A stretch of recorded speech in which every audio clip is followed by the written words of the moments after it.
Hello everyone, my name is Jean de Cruz. Welcome to this first live stream of the Introduction to Buddhism and Meditation series from the Tibetan Buddhist Society. This class is the first of 8 classes.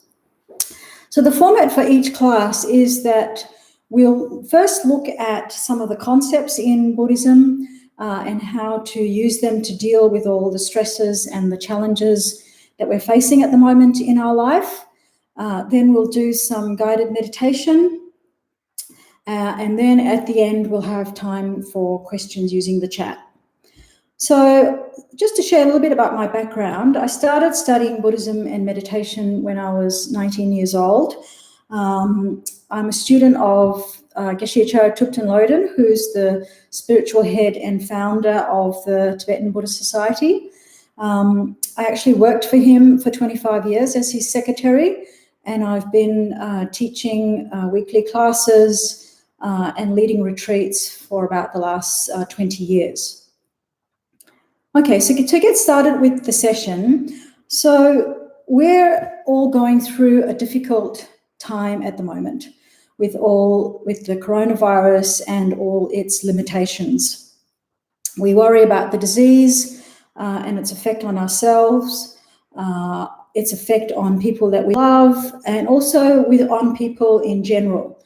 So many people are suffering greatly from the disease itself. People are also suffering from losing their livelihoods and their income. And even the people who still have work, they worry about how long they're going to continue with having work. We don't know what is coming next exactly. We don't know what the long-term effects of all this are going to be. And there's suffering from this uncertainty. And for people who feel anxious, they feel it more acutely. You know, people can't live their normal lifestyle. So there's a feeling of loss in this also. With all the constraints that are imposed on people, people are having a feeling of cabin fever and the strains of living together without a break. And these difficulties are real, but many are also about how we respond or react to this time. So a meditation practice can be very helpful for us. A meditation practice can bring us more relaxation, can help us be more in the present rather than worrying too much about the future. Meditation can help us have more acceptance of things as they are, and it can help us reduce too much unproductive thinking. Meditation can help us accept the different sufferings, the uncertainties, the unsatisfactory nature of all this. It can help us bring a steadier and a calm mind to the difficulties. Having a meditation practice can also help us feel more refreshed, even though we are in a limited space.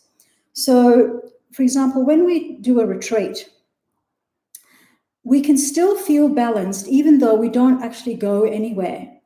And this is because meditation has a refreshing effect on the mind, because it balances our mind into a state of greater well-being. So being more present, being accepting, being clearer, being more relaxed, all these are the results of a basic mindfulness practice. But meditation also helps us have a deeper insight and helps to train our emotional responses to difficulties.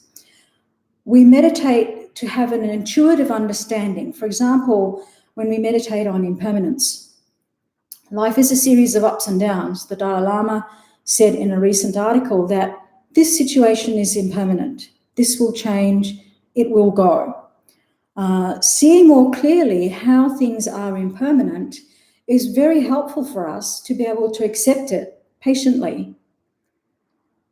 And this is also an opportunity for us to develop our compassion, for strengthening our compassion, and for thinking not just about ourselves, but to have compassion for all those people who are experiencing all these sufferings similar to what we are experiencing and worse.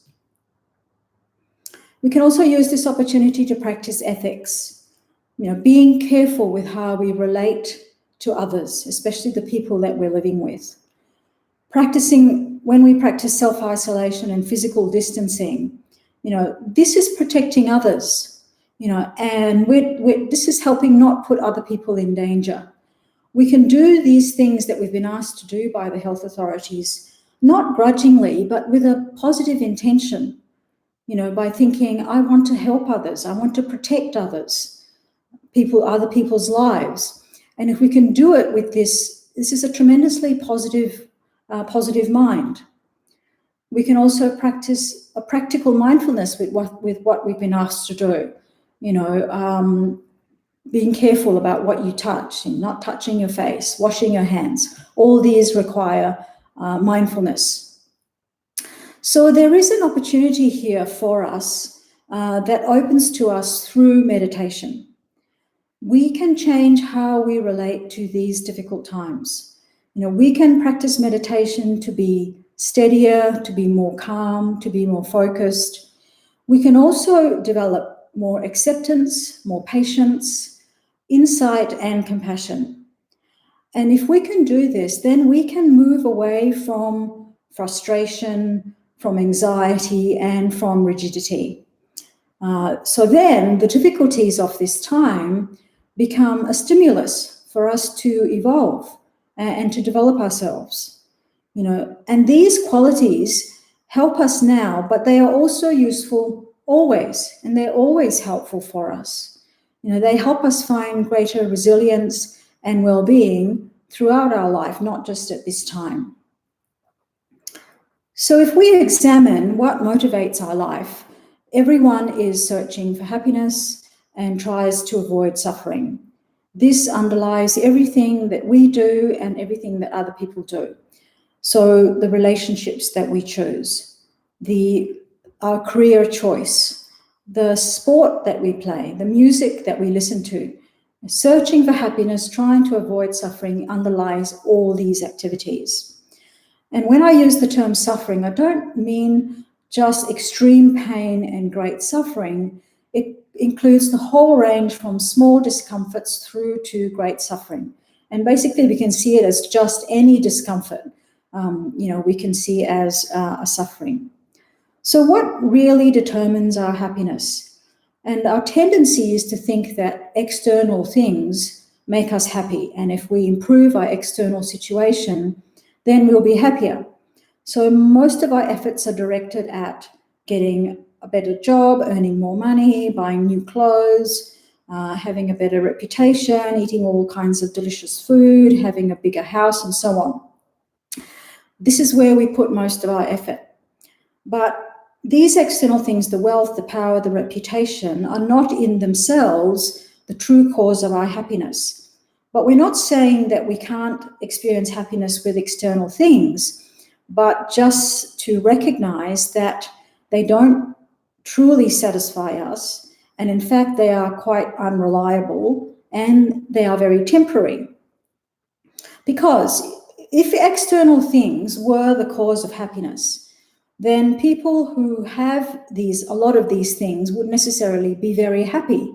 But we can see it's not necessarily the case. We know of people who have so much, good conditions, so much materially, but they have mental unrest to the extent that they have to rely on drugs and alcohol to stabilize or to try and bring them some level of lessening of their suffering.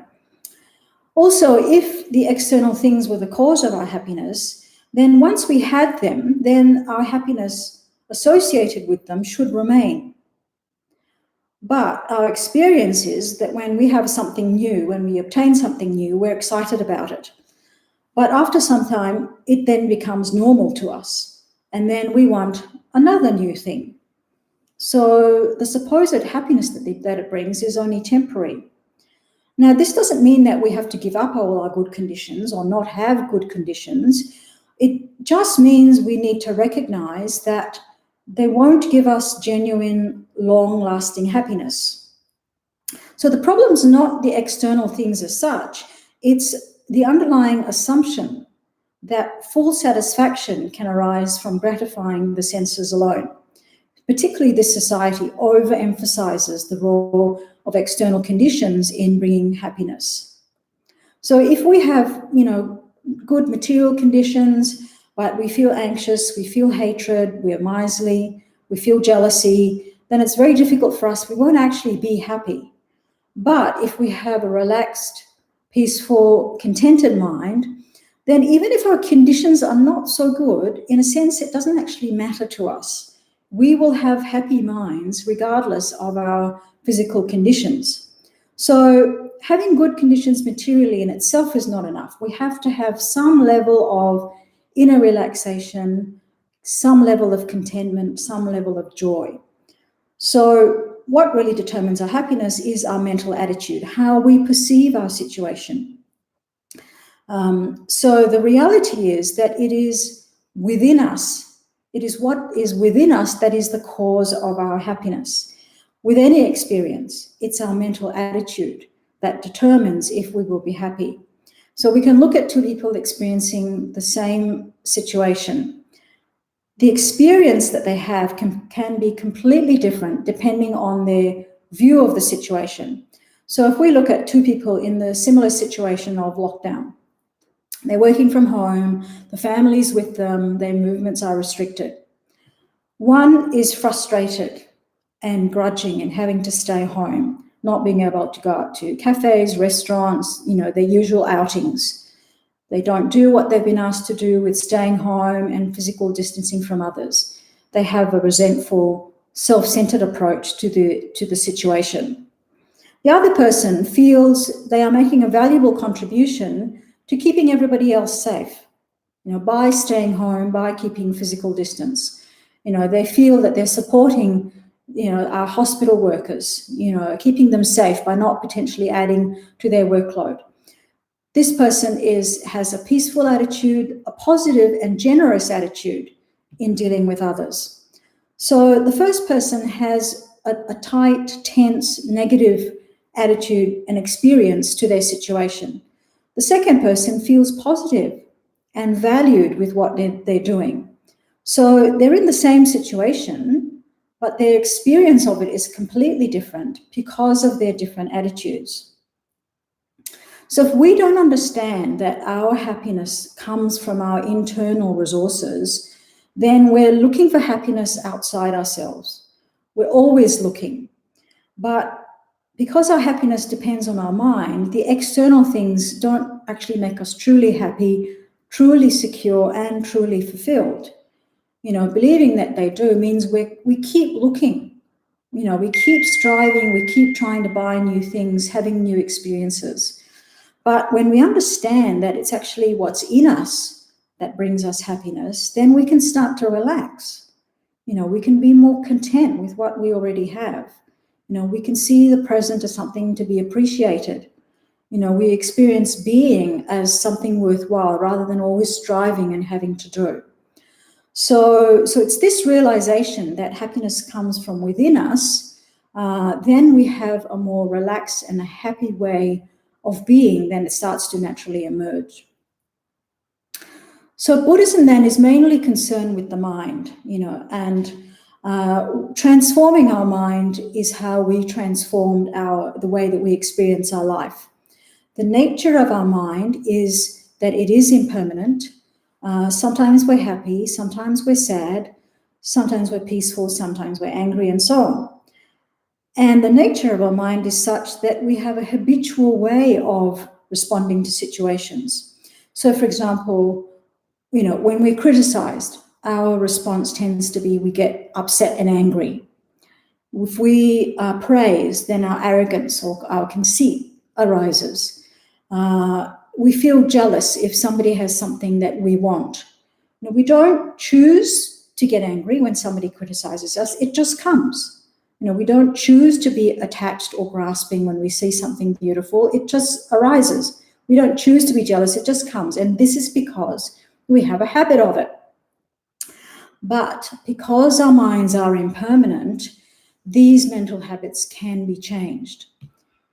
So So we need to find out, if it's not our external situation that causes happiness or suffering, then we need to find out what are the mental attitudes that cause us happiness and what are the mental attitudes that cause us suffering. From a Buddhist point of view, there are two types of states. We call them minds, but they also encompass how we perceive, how we think, and what we feel. I say minds, but we also can call them states of being. And these are positive states and negative states. And we say positive and negative states not to be judgmental in the sense of judging ourselves to be good people or bad people. They're a way of understanding ourselves. And this classification is for your own investigation. Negative minds are simply those minds which cause us discomfort and suffering for ourselves and for others. Positive minds are those minds which cause happiness for ourselves and for others. And when the Buddha taught about negative states and positive states, he made a very important point, which is not to just accept what he said without investigation. He intended us to take his description and for it to allow us to understand our experiences better. But what he said is you need to test in your own experience. What are the happy, healthy, happiness-producing minds in you? What are the minds that detract from you and from your life? Also, we use the term negative mind, not in the sense of being pessimistic and positive mind in the sense of being optimistic, but in terms, as I said, of minds which cause us discomfort or suffering and positive minds which cause us happiness. So let's look at negative minds. Negative minds are based on agitation. Agitation is a mind that's unsettled. It's usually has too much thinking. Negative minds are the main cause of our stress, our suffering, our worry, our discontent. They're agitated minds. They're not at rest at all. They're always thinking. So examples of negative minds are anger or hatred, attachment or grasping, jealousy, conceit, and arrogance. So these are all tense, agitated minds which make us unhappy, and they can harm us. So they can cause harm for our health, for example. And then if we act out of them, we harm others. So the negative mind of hatred, for example, hatred is a mind that's antagonistic towards someone. It exaggerates their faults and then has an intention to harm them. So this is hatred or anger.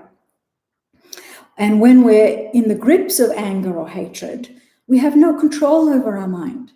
We do and say things we usually would never do or say. Because our anger is controlling our mind, has taken over our mind. When we're angry or have hatred, we cannot think clearly, because our mind is so distorted by the anger. When we're angry, we feel tense, we feel agitated, and so this is harmful for us. And then when we act out of it, we say harsh things to people, we do things which hurt others, so our anger harms others. Another negative mind, for example, is the mind of attachment. So attachment is a longing, a clinging, or a grasping for something or someone. So an attached mind is basically a dissatisfied mind. It's a mind that feels it never has enough. It's always wanting more and more and better and better. So negative minds cause unhappiness for ourselves and for others. If we relate to situations, for example, in an angry way or in a grasping way, then the situations will be difficult experiences for us. There will be suffering experiences for us. Positive minds, on the other hand, are based on relaxation. They're based on openness. They're calm minds, they're peaceful, they're stable minds. And they are, when we experience them, they are a source of happiness for us and for others. So, for example, positive minds are, for example, mind of generosity, patience, love, concentration, wisdom. So, for example, the positive mind of patience. So the mind of patience is where we're able to deal with difficult circumstances without being unhappy or angry.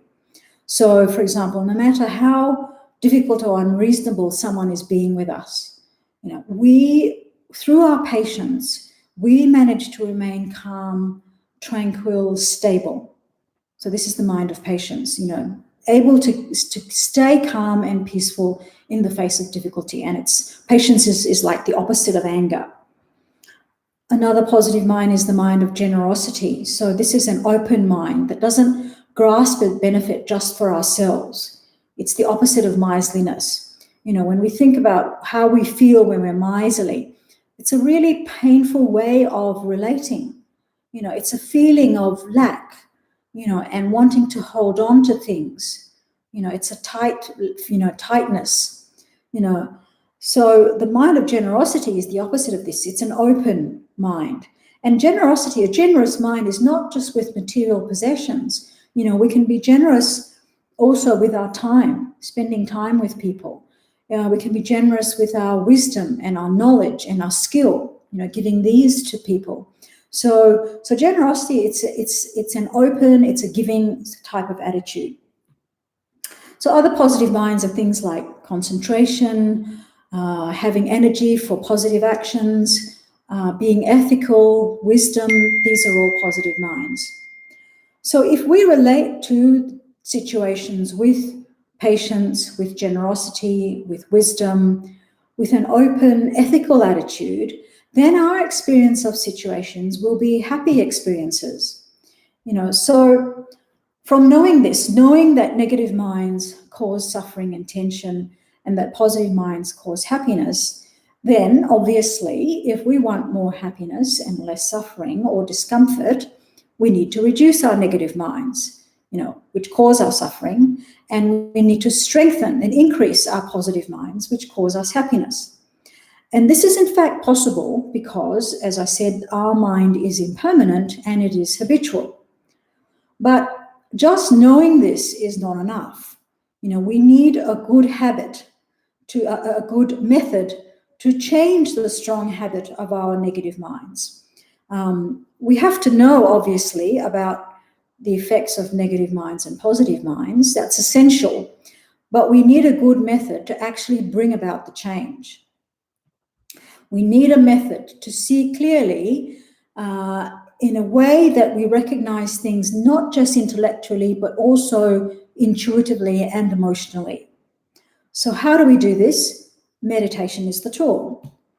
Meditation is the most useful method to transform and recondition our mind so that it's more positive, more virtuous, more happy. So what's meditation? Meditation can be broadly defined as thoroughly and deeply acquainting the mind with objects of virtue. So that is, we're focusing on and we're becoming familiar with virtuous objects. Virtuous minds or positive minds are by nature happy, and they are a source of future happiness for us. So every time we meditate, we bring more and more happiness into our life because we're focusing on objects of virtue, the actual cause of our happiness. So meditation can be in the form of sitting meditation, can be meditation in action, can be practicing mindfulness, it can be being aware of the state our mind is in. So when we practice meditation, then we start to have a more relaxed, concentrated mind. This in turn allows us to have a more relaxed body. We can have a physical and mental state that's free of tension, with physical and mental tranquility. Through this, we can have better concentration, we can have a clearer mind, we have a better memory, clearer view of situations. So we get a better perspective, of whatever it is we're looking at. We have a strong mind that's not so easily led by sense objects, and so we don't so easily develop a tension in ourselves. When we have mental tranquility, it's not so easy to then get caught up in the negative minds, for example, anger and attachment. When we have a tranquil, peaceful, stable base, it's more difficult for the negative minds to arise, and it's easier for the positive minds to develop. When we start with a peaceful, tranquil base, it's easier to have tolerance and patience. It's easier to have a warmer, more caring attitude towards the people around us. We feel happier because we have a more relaxed and positive approach to our life. And this also affects the people around us. When we're relaxed, we function better. We're open to fresh ideas. We're more flexible, we're more creative in our thinking. We have more mental space to make good decisions. And this also can result in better health, through reduction of our stress and our tension. And in fact, many studies have been done to show the physiological and psychological benefits of meditation. It can reduce blood pressure, it can boost our immune system, increases our feel-good hormones. Psychologically, it can increase our capacity for happiness. We feel more energized, we're less anxious, we're more purposeful. And many of these studies were done with new meditators. So, they were done with ordinary people who were new to meditation, not with people who'd been meditating for decades. And the results came, over weeks and months, the beneficial results. But obviously, the longer we meditate, the more profound the results are. So we can see that meditation really is an essential tool for transforming our mind from attitudes which produce suffering to attitudes which produce happiness. So we need to listen to concepts talked about in Buddhism. We need to read about them. We need to think about them. We also need to meditate on that knowledge, because it is through meditation, as I said, that we actually get the transformation in our mind. How we get the transformation is not through a single simple meditation, because our mind has a strong habit of negative minds. It's these negative minds that produce stress, anxiety, delusions, and all kinds of suffering. We can't instantly go from this strong habit, to peace, tranquility, compassion, and wisdom of a more enlightened mind. To be successful with our meditation practice, we need to cultivate our mind gradually, in stages which build on one another. And these stages are the path to enlightenment. And in these classes over the next 8 weeks, we'll learn what some of these stages are, and we'll learn how to meditate on those stages. So, as I said, meditation is defined as thoroughly and deeply acquainting the mind with virtue or with positive minds. And because positive minds are by nature happy, there's the source of happiness for us now and for the future. So there are 3 different types of meditation. The first type is stabilization meditation or single-pointed meditation. The second type is analytical meditation. And the third type is visualization meditation. So stabilizing meditation is where we focus single-pointedly on one object. Analytical meditation is where we move through an analysis to come to a clear conclusion about a subject that we're analyzing. And visualization is where we use our imagination or our visualization to generate states of mind more intuitively. So stabilizing meditation. So this is where we focus single-pointedly on one object. And when we focus our mind on one object, this allows us to become still. So usually our mind is always moving from one thought to another, continuously. It never stops. There's this continuous mental gossip in our mind. It goes from one thought to another, kind of beyond our control. It just goes continuously without us, directing it so much. It goes from one thing to another. And this is an agitated mind. But when we start to practice stabilizing meditation, we're focusing on one object. We choose an object, we try to focus on that. So what happens is we're starting to make our mind still.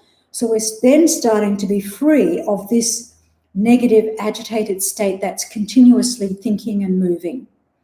And when we start to practice stabilizing meditation, that's where we start to find a sense of peace and deep relaxation in the stillness that we find when we practice stabilizing meditation. Stabilizing meditation also gives us mental space. So we tend to overthink things, especially when we have a problem that we have to resolve. That problem is continuously with us. We're churning it over and over in our mind. And when we do that, because we're too close to it, we lose our perspective. We can't see a way out of the problem. We can't find a solution. Because we're too close, we're overthinking it. But if we can practice some stabilizing meditation, we start to get some mental space. We start to get a better perspective. Then when it comes back to working out our problem, we then have a better perspective because we've had some mental space. And in fact, sometimes when we stop thinking about the problem, the solution just comes to us naturally.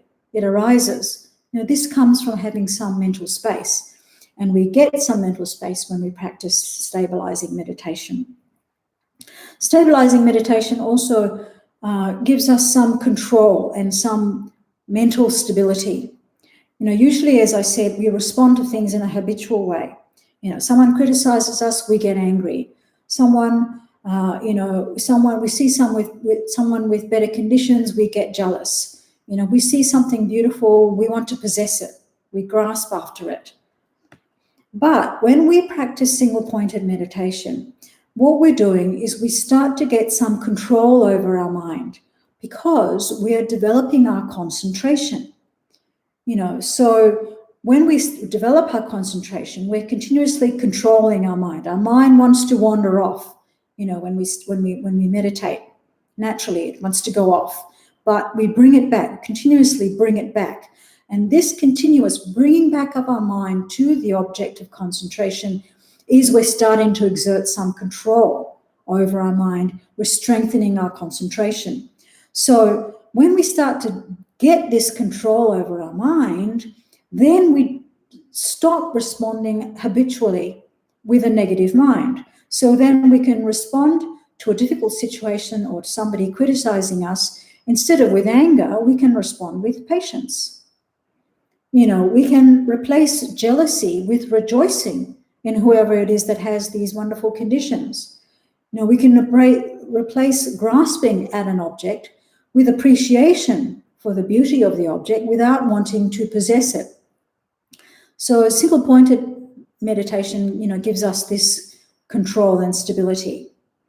Also, when we practice single-pointed meditation, our awareness develops. So when we're practicing stabilizing meditation, we pick an object and the main part of our mind focuses on that object. But a small part of our mind is watching us, so that when we lose our concentration, we know we've lost our concentration because of this small part that's watching. So then when we know we've lost our concentration, we can then bring our attention back to the object of our meditation. If we didn't have a small part of our mind watching, then when we lose our concentration, we won't realize we've lost our concentration. We're completely caught up in the distraction. We sit there, we're supposed to be meditating on an object, but we've become distracted and we've been totally absorbed in the distraction. And before we know it, we've spent the whole meditation session planning our week or, thinking about the criticism that somebody leveled at us the other day. So we need an aspect of awareness, a small part watching, so that when we lose our concentration, we know we've lost it and we can come back to the object. So this awareness or this watching part of our mind is what allows us to understand our mind. Because it's watching, it's seeing how is our mind working? What is it? Where does it go to when it's distracted? What is it that upsets us? What is it that makes us happy? What are our main negative minds? We all have all the negative minds. We all have some level of anger, grasping, jealousy, conceit, and so on. But for most of us, one or two are our main issue. So this aspect of awareness allows us to understand what's our main negative mind that we, can then start to work on and apply the antidote, the opposing positive minds to them. So single-pointed meditation develops this awareness, of our mind. And it gives us clarity, mental clarity, because our meditation session is a balance of overcoming agitation or distraction and overcoming being dull or heavy. So, we're continuously overcoming our dullness, and this is what gives us mental clarity, makes our mind clear. So whatever object, when we start to develop our concentration, whatever object we choose to focus on, we get a clear view of that. Once we're trained in single-pointed concentration, then whatever we would direct our mind to, we can direct it with great strength on anything that we want to focus on. Okay, so let's do some meditation on some practice of single-pointed meditation. So the posture that's conducive for meditation is you can either sit cross-legged on the floor, or you can sit in a chair. So if you're sitting on the floor, sit on a firm cushion, and this helps to keep your back straight. If you need to, you can support your knees, but if you're sitting on a chair, that's fine as well. The main thing is, whether you're sitting on a chair or a cushion, is to keep your back upright and your spine straight. Then you place your right hand over your left with your thumbs just touching, and rest that in your lap.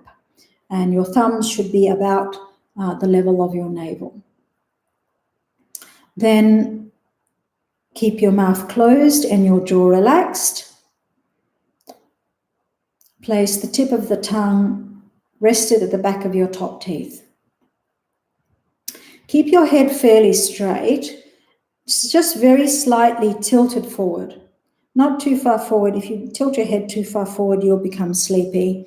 If you tip your head too far back, you'll get distracted. So fairly straight, slightly tilted. Then your eyes are half closed and gazing down unfocused. If you find this too difficult or distracting, then you can close your eyes, or you can just have it slightly open to let a bit of light in. Your shoulders will be level, and your elbows should naturally be slightly away from your body. So we start with first relaxing our body, and we can do this by a systematic check of each part of our body, starting from the top of our head and working our way down to our feet. So placing your attention at the top of your head. Feel the muscles there. Now, consciously try to soften them and relax them. You might feel you don't have a lot of control over some muscles, but if you just place your attention in that area and say, now I'm softening and relaxing those muscles, that will help them to relax. Then place your attention on your forehead, your eyebrows. If you're frowning, just relax those eyebrows, relax your forehead, smooth it out. Eyes are gently closed. Feel your cheeks relaxed, your mouth with your lips together but jaw relaxed. So feel all the muscles in your face soften.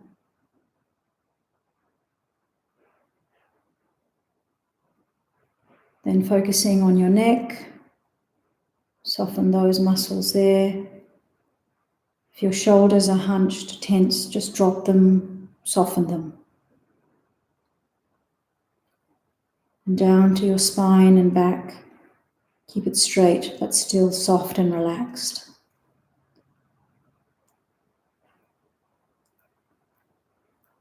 Any tightness in your chest, just soften it. Checking your stomach. If you're gripping your stomach, just soften it and relax it. And checking your arms and hands. Feel them resting softly in your lap. Thumbs are just touching. Down to the buttocks, the thighs. Feel all those muscles. If you're clenching them, tightening them, consciously relax them, soften them. Down to the legs and the feet. Feel now your whole body is soft, smooth, relaxed.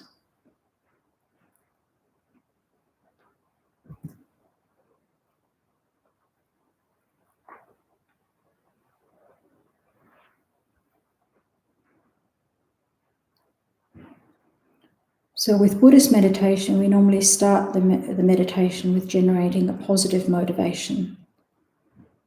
So we can do this by thinking, I want to be free of suffering and to have more happiness.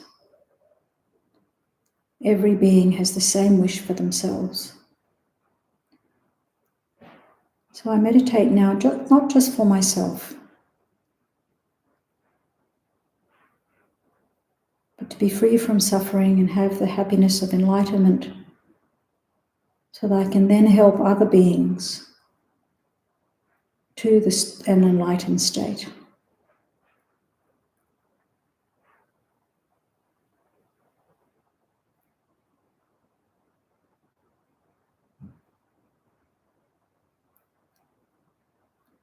So then we practice stabilization meditation, and the object of our meditation is our breath. So breathing naturally, and place your attention on the process of the breath. Try not to force your breath in any way. And just place your attention on the process. So place your attention on the sensation of the breath as it passes through your nose, the slight movement of the chest and your stomach. So bring your attention inwards.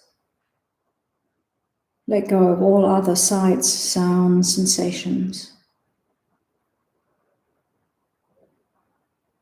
Let go of all your worries, your problems. Just for the moment, you can just let them all go. Just focus on the breath.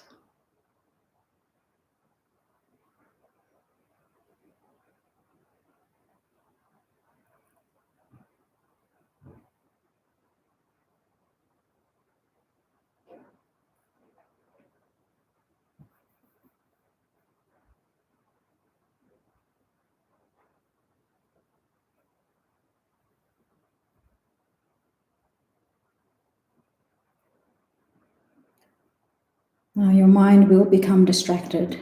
You lose the object and you become distracted. Think it's just a distraction. Gently let it go. Come back again to the breath.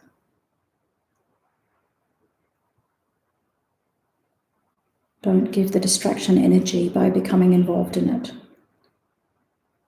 Don't forcibly reject it. Don't be upset by the distraction or the fact that you are distracted. Think it's just a distraction. Gently let it go. Come back again to the breath. And keep coming back every time your attention wanders.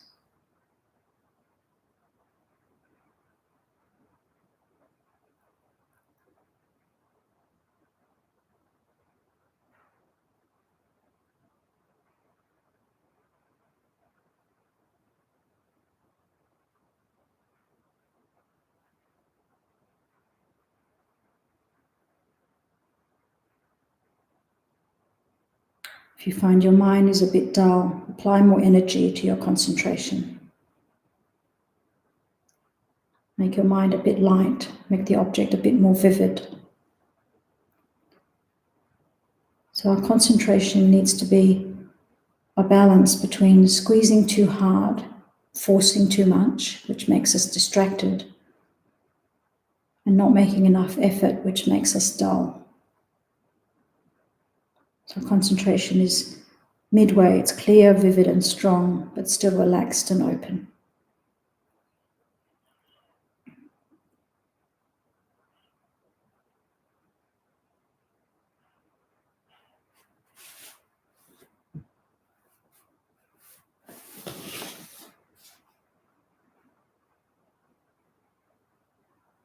To help keep your concentration, you can count the breath. In and out, count 1, in and out, count 2, up to 10. But if you lose your concentration, start again at 1.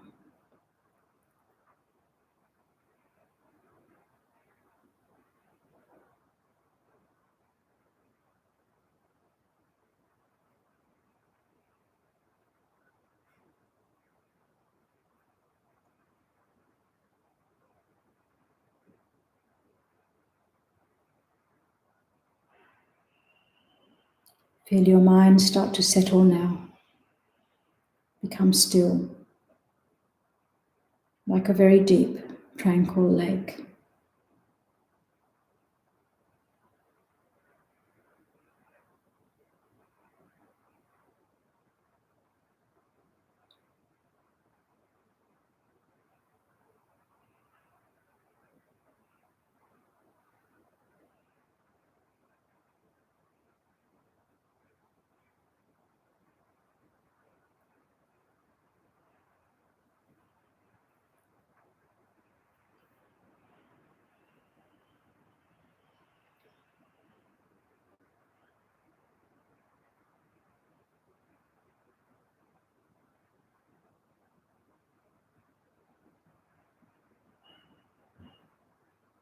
Then we release our concentration and finish the meditation. Okay, so then the second type of meditation is analytical meditation. So this is where we analyze to come to a clear conclusion so that an object of virtue appears clearly and comprehensively to our mind. Then we use single-pointed meditation to focus our mind on the conclusion so that we become more strongly acquainted with it. So we alternate analytical and single-pointed meditation. And this is a really powerful method to transform our mind. So we analyze to identify the mental attitudes that cause us problems and to generate new and positive attitudes. So there are two objects of analytical meditation. The first one is that there's a subject that we want to understand. And the second one is where we want to cultivate a particular state of mind. So an object or subject that we want to understand are things like understanding the concept of impermanence, understanding the causes of suffering. We use analytical meditation to gain a correct and deep understanding of those subjects. We meditate on the meanings, the parts, the functions, the nature, the causes, and so on. And then we practice single-pointed concentration on the understanding that we've established through our analysis. And through this, we generate a positive mind of wisdom. The second object of analytical meditation is where we want to cultivate a state of mind. So, for example, we want to cultivate the mind of great love, great compassion. We want to cultivate patience. We want to cultivate generosity.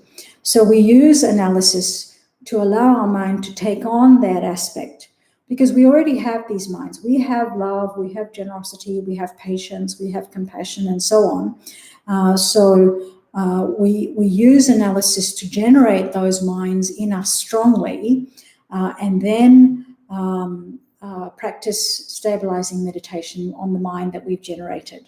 And through this, we generate a positive mind. So the analytical meditation makes things clear to us. We gain a clear understanding of a subject, and then this becomes the object of our stabilizing meditation so that we're more deeply acquainted with it. So we need both the analytical and the single-pointed. If we don't use analytical meditation, then the positive objects are not clear to us. Then if we practice single-pointed concentration on something that's not clear to us, it leads us to have even more of a lack of a clear understanding, or worse, we might be meditating on the wrong subject. So we need the analysis to get a clear and correct understanding. If we don't practice single-pointed meditation on the conclusion, then we'll have a correct intellectual understanding through the analytical meditation, but we won't have an intuitive and deep understanding. So it's very difficult for our habitual responses to change in that case. So we need both. We need the analysis for the clear and correct understanding, and we need the stabilizing meditation to get a deep and intuitive understanding as well. Okay, so let's do an example of an analytical meditation. So sit again in the meditation position.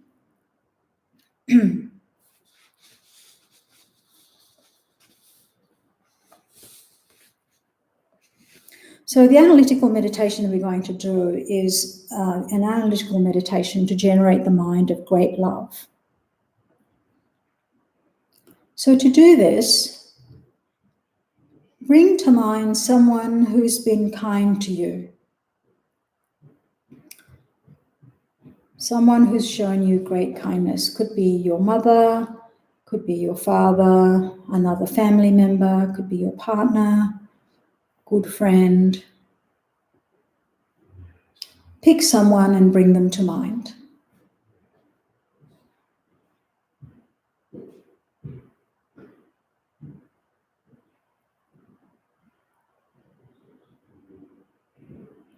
Then reflect on all the ways this person has been kind to you.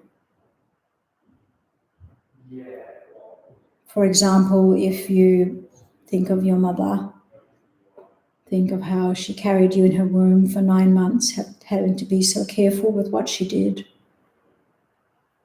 Then went through the pain of birth for you. Then completely looked after you. You were completely helpless and she did everything for you.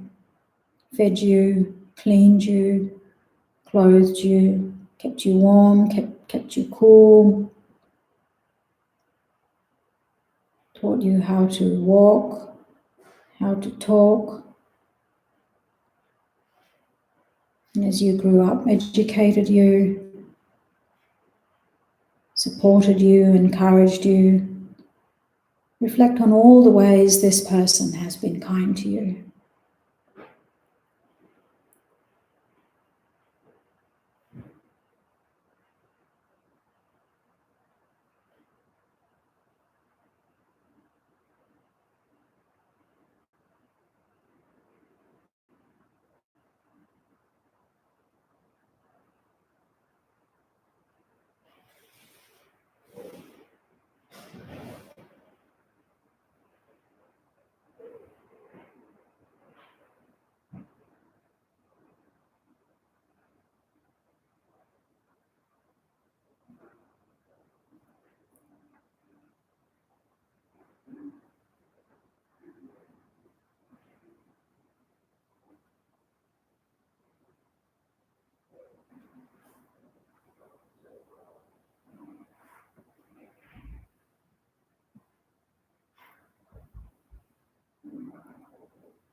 Then when you reflect on this person and all the ways they've been kind to you, then naturally you have a feeling of love for them. Love is the wish for them to have happiness.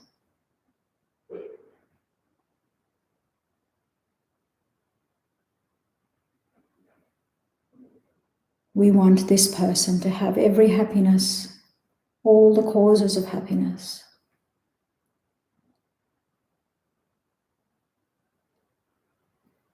And when you generate that feeling of love for this person, concentrate single-pointedly on that feeling of love.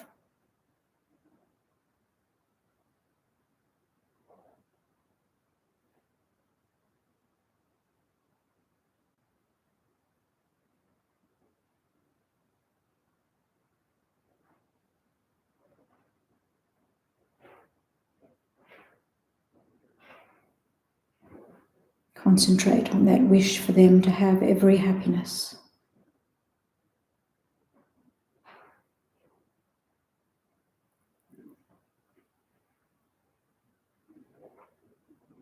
Then extend that feeling of love to more and more people. So extend that feeling of love to the rest of your family, close friends. Wish for them to have every happiness.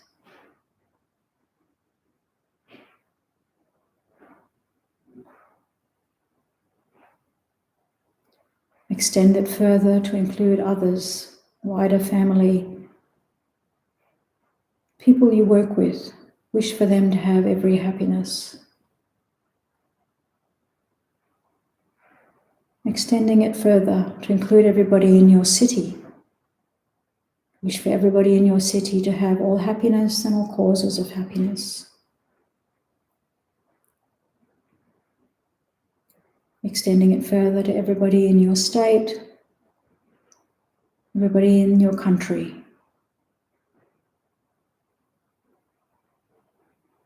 Wish for everybody in this country to have all happiness and all causes of happiness. Extend this wish further and further to include everybody in this world.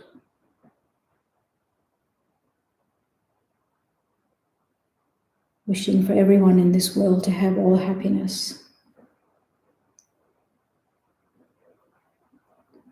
Extending to include other beings, all the animals, beings in other universes, other realms. Wish for them all to have every happiness.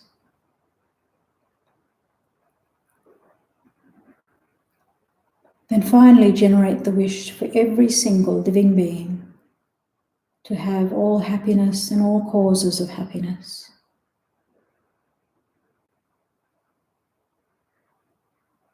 And this is the mind of great love.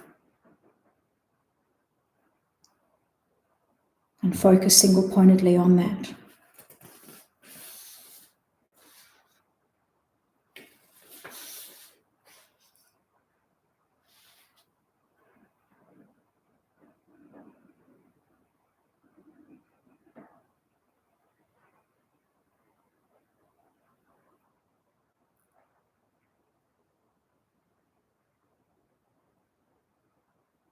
And we release our concentration and we finish the meditation. Okay, then the third type of meditation is visualization meditation. So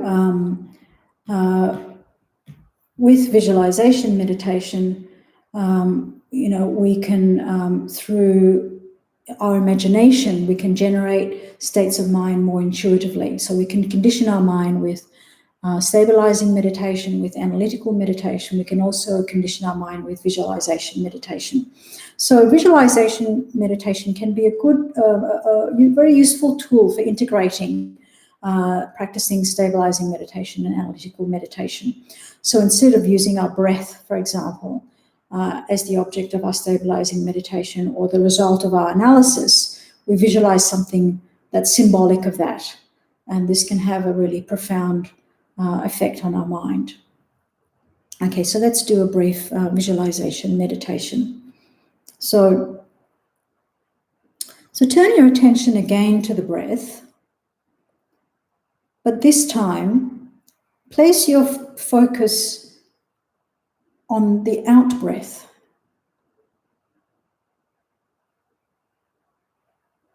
And think that as you breathe out all your tension. You breathe out all your problems, your worries. You breathe out any sickness,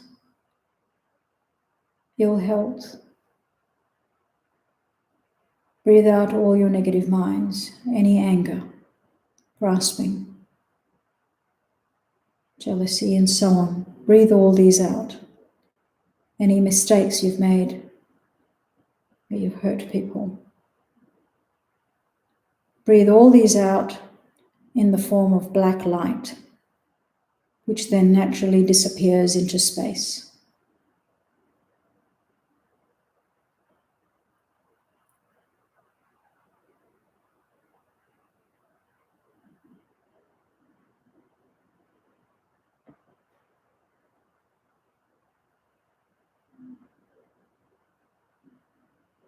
Feel strongly that all these actually leave you as you breathe out and disappear.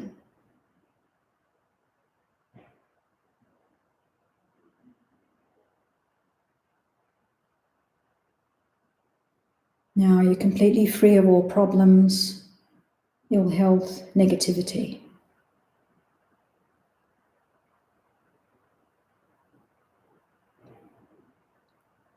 Then turn your attention to the in-breath. And think as you breathe in brilliant white light, which completely fills you.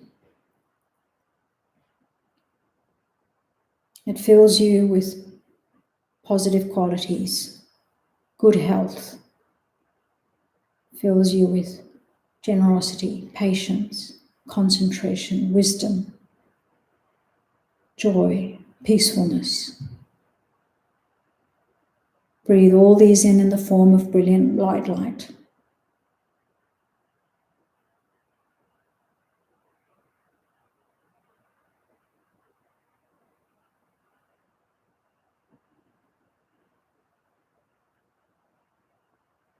This white light now completely fills your body, making you feel light, peaceful.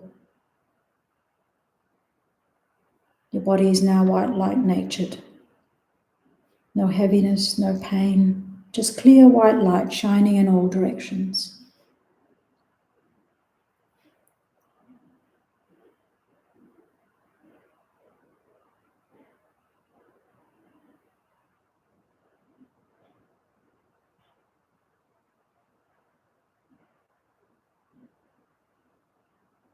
Extend this light so that it stretches out and touches everyone,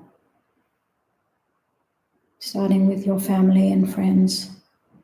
As it touches them, removes all their suffering, all their pain, all their negative minds.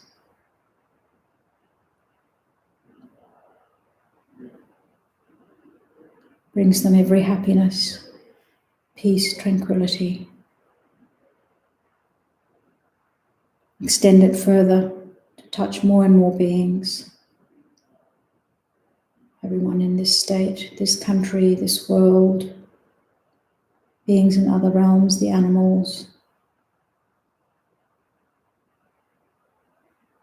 I think this light now touches every single living being, completely removing all their suffering. This is great compassion. It also brings them every happiness, every cause of happiness. This is great love. Their bodies transform into light nature bodies.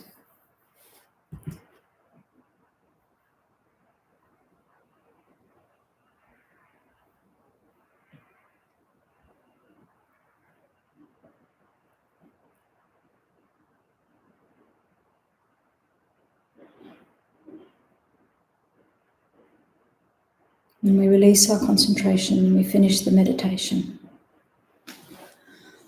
Okay, so I've given you 3 meditations. So what I'd like you to do is to do, if possible, at home, about 15 minutes of meditation each day. At least 10 minutes, if possible, do 20 minutes. Many of you now may have more time at home during the day to start a meditation habit. You have a bit more control over your time, perhaps. So this is a good opportunity for you to start a meditation habit. So if you can do 10, 15 or 20 minutes of meditation each day. So try to establish a place for your regular meditation. So try to do this, go to the same place. So somewhere away from other people, away from noise, away from activity, somewhere clean if possible, somewhere that's peaceful, possibly even inspirational. So find somewhere like that, the same place that you go to each day.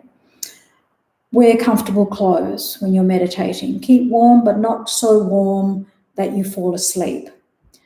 if possible, try to meditate at the same time each day, if possible in the morning. This is a quieter time of day. It's before we've had all the inputs of our day, which makes our mind busy. So, it's a bit easier to meditate in the morning. Our mind is a bit more still, a bit more peaceful and relaxed.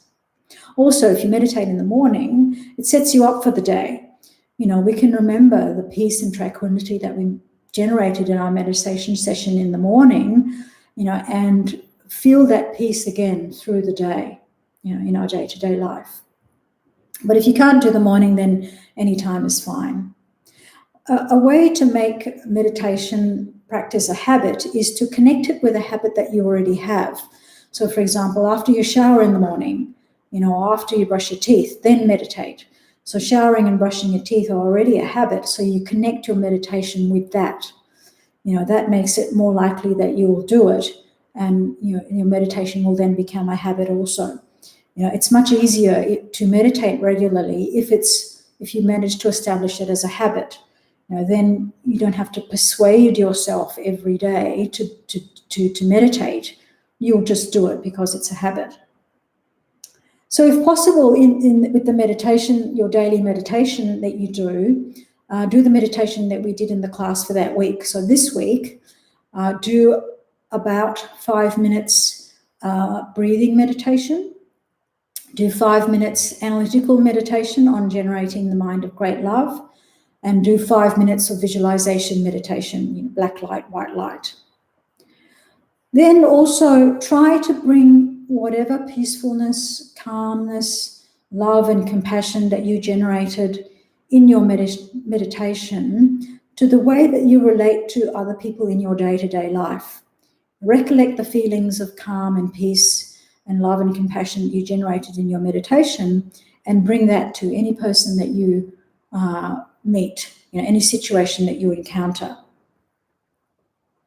So the book that I'm using as a reference for these classes is called The Essence of the Path to Enlightenment by Geshe Thubten Loden. So it's this book here. And this book covers the basic concepts of Tibetan Buddhism. And you can, if you're interested, you can purchase this book from our website at tibetanbuddhistsociety.org. If you want to read on the subjects that we covered today, there's a little bit of an explanation on positive minds and negative minds on pages 29 to 32 in that book. And there's an explanation about meditation on pages 163 through to 166 in that book. So, okay, so we have a little bit of time if you have any questions.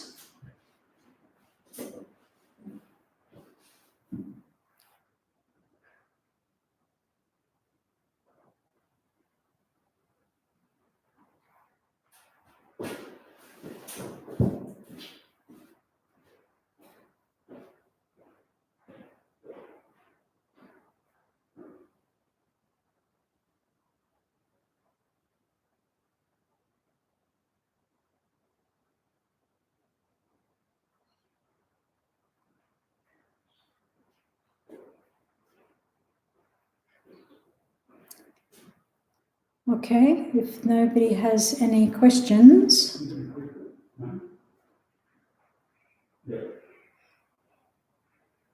Oh, okay. Ask a question in the live chat. Ask a question in the live chat. You can ask a question in the live chat. On the side. On the side of your screen, apparently.